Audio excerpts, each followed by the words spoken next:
കോഴിക്കോട് ബാലുശ്ശേരിയിലെ എരമംഗലത്തെ ക്വാറിക്കെതിരെ വലിയ ജനകീയ പ്രതിഷേധമാണ് ഉയരുന്നത്. ഇതിൻ്റെ പ്രവർത്തനം അനധികൃതമായാണ് എന്നാണ് ജനങ്ങൾ ആരോപിക്കുന്നത്. അനുവദിച്ച ഇടത്തേക്കാൾ കൂടുതൽ ഖനനം ഈ ക്വാറി അധികൃതർ അനധികൃതമായി ഇവിടെ നടത്തുന്നുണ്ട്. അത് സംബന്ധിച്ച് ജനജീവിതം വലിയ ദുസ്സഹമാവുകയാണ്.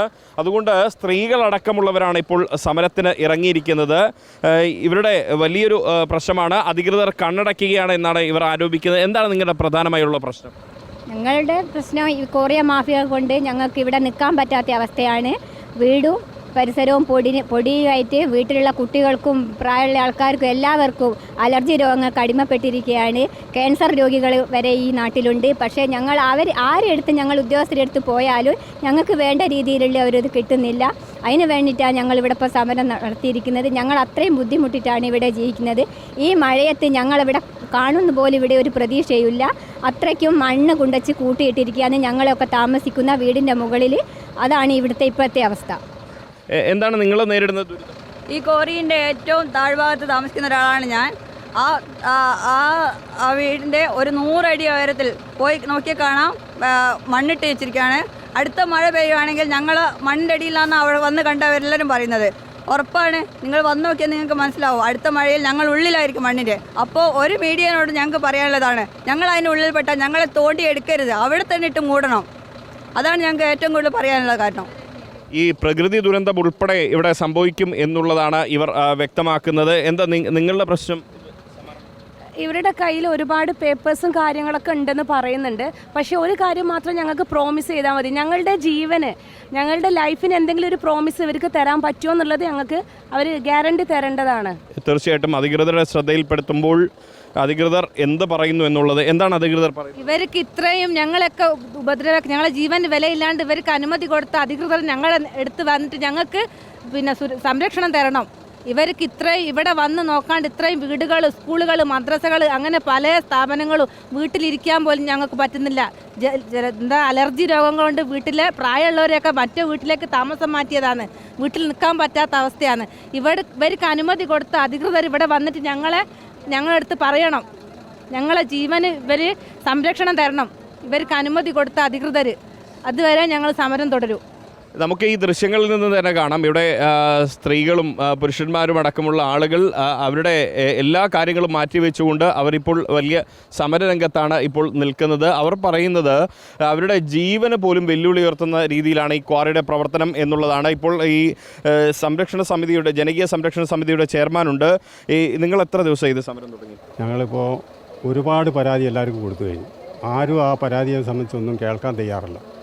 അതുകൊണ്ടാണ് ഇപ്പം ജനങ്ങളിപ്പോൾ ഈ രീതിയിൽ വന്ന് സമരം നടത്തുന്നത്. ഇവിടെ ഒരുപാട് രോഗികൾ വരുന്നുണ്ട്. ഇപ്പോൾ കഴിഞ്ഞ പ്രാവശ്യം ഇവിടെ ഒരു കിണർ ഒന്നായിട്ട് മൂടിപ്പോയി. ഈ വെള്ളം ഇവിടുന്ന് അങ്ങോട്ട് ഒലിച്ചു മാടിയിരിക്കുന്നത്. ഇത് താഴ്വാരാണ്.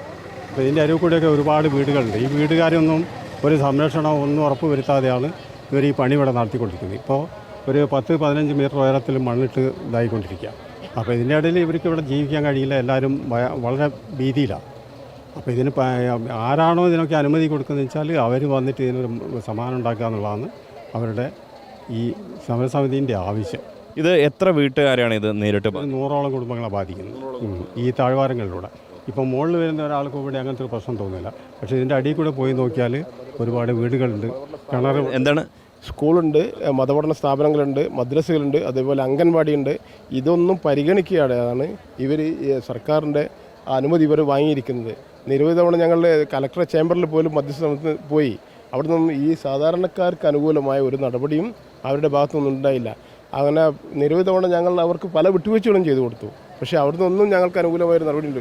പിന്നെ അവസാനമാണ് ഈ ഒരു ബുദ്ധിമുട്ടിലേക്ക് ഞങ്ങൾ പോകേണ്ടി വന്നത്. ഇത് അവർ ഞങ്ങളെ കൊല്ലാൻ ശ്രമിക്കുന്നു, ചാവാതിരിക്കാൻ ഞങ്ങളും. അതാണ് ഞങ്ങൾ ഇപ്പോഴത്തെ ഒരു സ്റ്റാൻഡ്. അത് ഏതറ്റം വരെ പോവുക. ഇപ്പോൾ ഞങ്ങൾ നേരത്തെ പറഞ്ഞു ഇത് നിങ്ങൾ കൊണ്ടുവരുമെന്ന് പറഞ്ഞപ്പോൾ അവർ ധിക്കാരപരമായിട്ടാണ് ഇത് കൊണ്ടുപോകാൻ ശ്രമിക്കുന്നത്. ഞങ്ങൾ വിട്ടുകൊടുക്കില്ല, ഏത് സമയവും ഞങ്ങൾ സമരത്തിനുണ്ടാവും. അതാണ് ഞങ്ങൾക്കിപ്പോൾ പറയാനുള്ളത്. ഞങ്ങൾ തൊട്ടടുത്ത വീട്ടുകാരാണ്. ഞങ്ങൾ വീടുകളൊക്കെ ഇവിടുത്തെ ഈ ഒരു സ്ഫോടനം പ്രകാരം ജർക്കിങ് ഉണ്ടായിട്ട് വീടുകളൊക്കെ ഒന്നായിട്ട് നമുക്ക് പൊട്ടി വീടുകളൊക്കെ വെണ്ട് കയറിയിട്ടുണ്ട്. നമ്മളെ ചുമരുകളൊക്കെ പോയിട്ടുണ്ട്. അതേപോലെ തന്നെ ഈ പൊല്യൂഷൻ, പൊടി കാരണം ഞങ്ങൾക്കൊക്കെ അലർജി. ഞങ്ങൾ വീട്ടിലുള്ള 3 പേരും അലർജിക്കാരാണ്. ഇപ്പോൾ അതേപോലെ പൊടി, ഡസ്റ്റ് അലർജി കാര്യങ്ങളൊക്കെയാണ്. ഒരു തരത്തിലും ഇവിടെ ജീവിക്കാൻ ഇവർ സമ്മതിക്കുന്നില്ല. അതിനെതിരെയാണ് ഞങ്ങൾ ശക്തമായ പ്രക്ഷോഭം നയിച്ച് ഇവിടെ വന്നത്. വീട്ടിലെ കാര്യങ്ങൾ ഉൾപ്പെടെ മാറ്റിവെച്ചുകൊണ്ടാണ് സ്ത്രീകളടക്കമുള്ളവർ ഇവിടെ ഈ സമരരംഗത്തേക്ക് ഇറങ്ങിയിരിക്കുന്നത്. ഈ വീട് മുഴുവനായിട്ടും പൂട്ടി അങ്ങനെ സമരരംഗത്ത് വന്നല്ലേ? അതെ അതെ, വീട് പിന്നെ നമ്മളെ അങ്ങനെ വിണ്ട് കീറി പോവുക. ഇവിടുത്തെ ഇതിൻ്റെ കുലുക്കം കൊണ്ട് വീട്ടിൽ നിൽക്കാനാവുന്നില്ല. ഉച്ചയ്ക്ക് ഒരു 2 മണിക്ക് ശേഷം തുടങ്ങും ഇവിടുന്നുള്ള പൊട്ടൽ. അതിനനുസരിച്ച് വീട് കുലുങ്ങുക, TV ഒക്കെ തനിയെ ഓഫായി പോവുക, അങ്ങനത്തെയൊക്കെയുള്ള വരെ ബുദ്ധിമുട്ട്. പിന്നെ മക്കൾക്കൊക്കെ ജലദോഷം പൊടിപാറിയിട്ടുള്ള അലർജിക്ക് കാണിച്ചിട്ടൊന്നും കുറയുന്നില്ല. ഗുളിക കുടിക്കുമ്പോൾ കുറയും, വീണ്ടും ഇതിങ്ങനെ കൂടുതലാണ്. ഡോക്ടർമാർ സീറ്റ് ഒഴിവാക്കിയപ്പോൾ ഞങ്ങൾക്ക് നോട്ട് പുസ്തകമാക്കിയതാണ്. ഇത്രയും ബുദ്ധിമുട്ടിലാണ് ഞങ്ങൾ ജീവിക്കുന്നത്. ഇതാണ് ഈ സ്ത്രീകളടക്കമുള്ളവർ പറയുന്ന വലിയ ദുരിതം ഇതാണ്. കാരണം ഇവിടെ ഈ പറഞ്ഞതുപോലെ കുട്ടികളടക്കമുള്ളവർ ഈ സമരരംഗത്തുണ്ട്. ആ കുട്ടിക്കും എന്തോ പറയാനുണ്ട് എന്നുള്ളതാണ്. എന്താ മോനെ പറയാനുള്ളത്? ഇവർ ഞങ്ങളെ ഭീഷണിപ്പെടുത്തുക. പിന്നെ ഞങ്ങൾ ഉറങ്ങുമ്പോൾ ഒക്കെ ഇങ്ങനെ സൗണ്ട് കൊണ്ട് ഞങ്ങൾക്ക് ഉറങ്ങാനും പറ്റുന്നില്ല.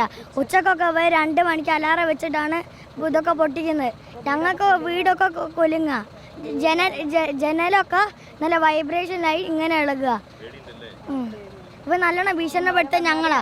ഈ മഴ വന്നാൽ ഞങ്ങൾ ഈ മണ്ണിനുള്ളിലായി പോകും, ഞങ്ങൾ പേടിയാവുക. തീർച്ചയായും ആ കുട്ടിയുടെ ആ സംസാരം അത് വളരെ ഗൗരവത്തോടു കൂടിയാണ് അധികൃതർ കാണേണ്ടത്. കാരണം വലിയൊരു ജീവഭയമാണ് ആ കുട്ടി പറയുന്നത്. ഒന്ന്, ക്വാറി അധികൃതർ ഭീഷണിപ്പെടുത്തുന്നു എന്ന് പറയുന്നു. മറ്റൊന്ന്, നേരത്തെ ഒരു വ്യക്തി പറഞ്ഞതുപോലെ, ഈ ജനകീയ സംരക്ഷണ സമിതിയുടെ ഭാഗമായിട്ടുള്ള വ്യക്തി പറഞ്ഞതുപോലെ, അതായത് ഞങ്ങളെ കൊല്ലാൻ ഇവർ ശ്രമിക്കുന്നു, പക്ഷേ ചാകാതിരിക്കാൻ ഞങ്ങൾ ശ്രമിക്കുന്നു എന്നുള്ളതാണ്. ഇതൊരു ജീവൻ മരണ പോരാട്ടമാണ്.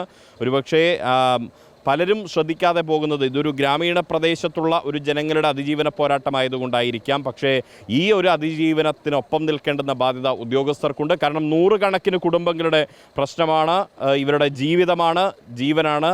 അതിന് കൃത്യമായ ഉത്തരം പറയേണ്ടുന്ന ബാധ്യത ഉദ്യോഗസ്ഥർക്കുണ്ട്. അവർ നിൽക്കേണ്ടത് ക്വാറി ഉടമകളുടെ ഭാഗത്തല്ല, ഒപ്പം ജനങ്ങളുടെ ന്യായവും നീതിയും ഉള്ള ഒരു ആവശ്യത്തിനൊപ്പമാണ്. അതാണ് ജനാധിപത്യം എന്ന് പറയുന്നത്.